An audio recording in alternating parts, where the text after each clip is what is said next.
Hi guys, ang another menu natin ngayon ay ito, fish fillet. Ayan, fish fillet na marinade ko na yan guys ng paminta, salt, and little bit sesame oil, and deep fried ano natin ng egg.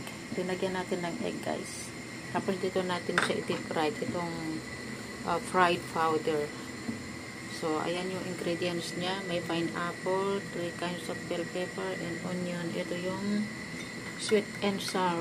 Ito, sweet and sour yan, guys. Ayan. So, yan ang ilagay natin, guys, sa ibabaw niya. So, guys, ito na yung fish fillet. So, i-set aside muna natin ito, guys. And then, try na natin yung mga ingredients. Ito na guys yung sauce ng ating fish fillet.